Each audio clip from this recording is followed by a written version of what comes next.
Mavs remain 11-1 to win the title after yesterday's news broke about Thompson joining the team. All right, Chiney, I'm going to start with you on this one. How close does Klay put the Mavs to a title? Ooh, this is a good one. It's twofold, just like Wendy's first answer. And by the way, Wendy, I love the unqualified successful celebration day. That was a bar. How close does Klay put the Mavs? You know, the Mavs were truly the dark horses of the NBA season, especially after the trade deadline. And dark horses are very fitting for Texas, a Texas team.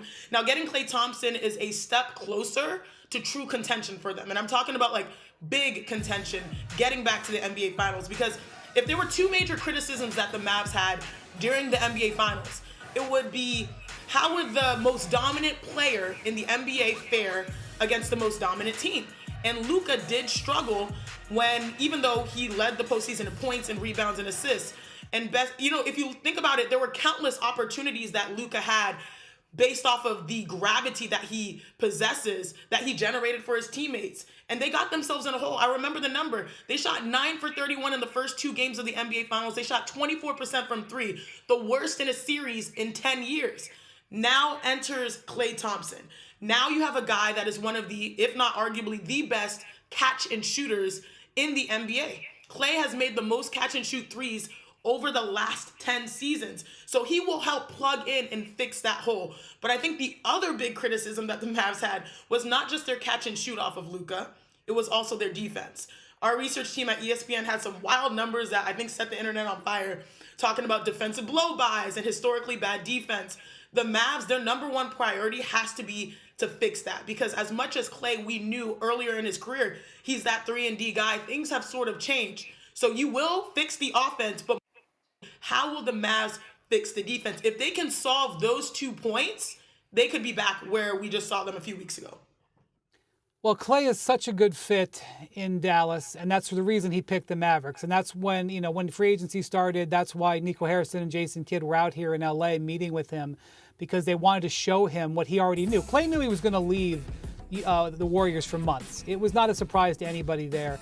And so he spent the spring shopping for a new team. He was watching the way the Mavericks were playing. He saw the Mavericks missing all of those threes in the finals, and he obviously saw he'd be a perfect fit there. So I'm not surprised the fit. The thing about it is, when you look at different situations with different teams, what Klay was doing for the Warriors last year may not have been the type of thing that the Warriors needed, but it is exactly what the Mavericks need. It's not just because he's a perfect fit for the Mavericks doesn't make him a perfect fit for the Warriors, especially if he had wanted a salary that was much, much higher than this. This salary, this role, this team, this time really does make sense, because what you saw them need, as Chiney was talking about, is exactly what Klay can provide. The guy is going to take 500 catch and shoot 3-pointers or something next year, and he's going to make hundreds of them. He is going to have some nights where he just kills the opposition. He's going to look great for the Mavericks. It's going to be a really good fit. The reason you just want to see a little bit more, first off, when it comes to the whole West, it's a very competitive situation. It's not a commentary on the Mavericks. It's just, look how good these top teams are. Look how good the Timberwolves are. Look how good the Nuggets are. The Oklahoma City Thunder have had the best offseason in the Western Conference. They've absolutely smashed it out of the park, and they are only going to get better. The thing that you look at this transaction and you worry about a little bit if you're Dallas, he is going to replace Derek Jones in the starting lineup. That is where his role is going to be, and he will get those minutes. Jones is a terrific athlete. He's going to go play for the Clippers now. The trades that they made, they had to make 3 trades to make this Klay Thompson transaction work. And they moved out Josh Green, who's a quality backup. They moved out Tim Hardaway Jr., and they lost a Jones. And so you take a really good defender with great athleticism, who was a rim runner, who was that lob threat, and you put Klay in, there is a loss there. There is a defensive penalty there. There is an athleticism deficit there. So there's definitely adds with Klay, but there are going to be some concerns, especially the defensive end for Dallas. Well, we know that Klay is nowhere near the defensive player that he used to be. But I think this puts them much, much, much closer to a title. When I factor in everything that you guys have talked about, what the numbers looked like in the finals. I mean, these were, Boston and Dallas, the 2 top teams this season in threes attempted during the year. It's no accident that they ended up in the finals from that standpoint, but Boston was second in terms of three-point shooting percentage, and Dallas was 13th. You saw all the misses in the finals. Part of that is because of outstanding perimeter defense from Boston. Part of that is because we know that Luka wasn't anywhere near 100% in this. So I think you add Klay, somebody who has been there before and now is at a different juncture of his career and can be very effective if they employ him in the role that he's going to fit in the most. And that's playing 30 minutes a night. That's likely being on the floor at the end of the game in terms of needing somebody to make a big shot. And it just takes some of the pressure off of Kyrie and off of Luka. Two guys who have come together in the last year after that failed initially, and they seem to have found the right chemistry together. And now they add somebody who has been there and won 4 championships. All of those are very good things. The one thing I do think that we need to remember is that, second half of the year, really after the trade deadline, the Mavericks were much, much better defensively. And it was a surprise to a lot of us because it had been bad, very bad, as Chiney was talking about, historically bad at times. I'm not going to sit here and expect them to be a dominant defensive team. I will expect them to be more consistent in that regard. I want to ask you, Wendy, because there was a lot of conversation about the fact that Klay could end up in LA with the Lakers. What does this say about the Lakers that he chose the Mavs over them?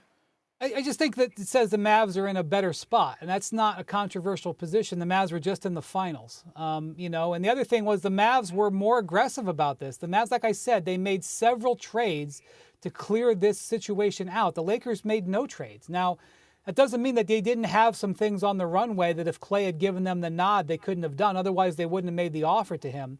But I just think the Mavs are in a better place. There's a better spot for him. There's a more clear path at Dallas. I don't know exactly how JJ is going to coach with the Lakers. JJ could end up giving the Lakers a terrific bounce, and the changes that he has made could end up really changing their situation. But right now, it's a little bit hypothetical. And if you're Klay and you're really trying to win, because you're taking less money here, the amount of money that he still could have gotten from the Warriors, he's going to get less than if he had. I think I know they hadn't really given him an offer in the last few weeks, but I think if he had prioritized money, he would have gotten more. So he's taking less money. He wants to go to a place that can win, and Dallas is just that. And I also want to point something out, because I've seen people comparing the Lakers offer to the Mavericks offer like they weren't close. I think it was reported that the Lakers were offering $80 million and he ended up signing for $50. I just want to be clear about this. The Lakers offer for $80 was over 4 years. This offer with Dallas is over 3. So it's not years to years. If Klay had demanded 4 years, I think Dallas would have gone there. And the differences in the annual value when you configure in the taxes are really not there. So financially, there wasn't significantly a difference between the Lakers offer and the Mavericks offer, maybe a few dollars. I don't think money had at the end of the day, had anything to do with it. I think he just liked the opportunity in Dallas to win quickly now.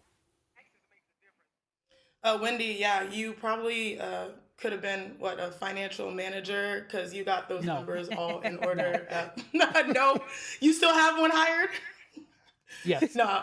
To me, what this says to me about the Lakers, I think we had this stark realization when it went to entering the play-in and even the postseason. This was the first time that we saw, I believe, KD in the 6th spot in the West. We saw LeBron in the play-in. We saw Steph in the play-in. And there is a transfer of power happening right now in the NBA. I mean, it's the young guys. It's the young squads. It's not the collections of the big threes. It's actually teams built off of chemistry and ethic. And so when I look at Klay not choosing LA, I do think that me being in LA and talking to a lot of Lakers fans on the day-to-day basis, it's hard to process the reality when expectations don't meet it.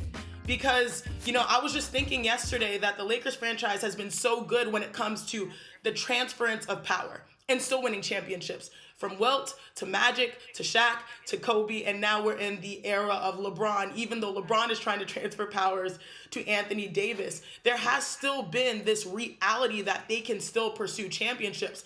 But the truth is, as Wendy alluded to earlier, the West is just lined up different. It's hard for them to compete, particularly with the way that their roster is built. And the fact that people are not choosing LA, I don't think it's necessarily like, oh, I don't want to play for the Lakers. The reality is that they don't want to play probably for a team that is still trying to fight to get out of the play-in, that has a lot of questions, versus Klay Thompson looking at a team like the Dallas Mavericks that has a lot of upside, that has Luka Doncic, who, if Luka is not coming off of this last NBA Finals run more motivated than ever before, because we saw him respond to a lot of the criticism, but it was too little too late. You have a lot of key pieces of this new guard of the NBA. And I do think for the Lakers, it's tough to process that you have LeBron James, you have AD, but still it's hard for you to land free agents, because in generations of the past, it's like, you want to come to Hollywood, you want to come to LA, because this is where your game will go to supernova levels. But that's not the way the NBA is designed now. As Wendy said, there's OKC. I think the Nuggets will have something to say. The Dallas Mavericks are coming. The transfer of power for one Lakers franchise has shifted to a transfer of power to new guard in the NBA, that I think Klay sort of realized, hey, I have a better chance at winning here versus this expected reality of what the Lakers had been. It really doesn't say very much good about the Lakers right now. And I know that we're going to talk about the Lakers all the time because they're the Lakers, and it's LeBron, and it's Anthony Davis. But didn't Klay Thompson just tell us a lot about the Lakers situation? Like, there have been little hints here and there along the way about whether or not they were a true legitimate contender. Let's look at some of the history here. When was the last time the Lakers were higher than a 5 seed? It's been like 10, 11 years. And I know they've got the summer camp championship from a few years ago, and maybe I'm downplaying that a little too much, but I'm looking at Klay. He's got every reason to want to be a Laker. You've got a chance to play with LeBron. You've got a chance to play with AD. You are exactly what they need. Your father is still calling the games for that team. You could not have more ties to an area than Klay does to LA, and yet, does this really ever feel like the Lakers were a real consideration in all of it? It really doesn't. It doesn't feel like that at all. And I get it, with state income tax, the money is not really all that different because it's only a 3-year deal. But if you're Klay and you want to show the Golden State Warriors that you still have a lot left and that they did you dirty, your best opportunity to do that is with the Dallas Mavericks.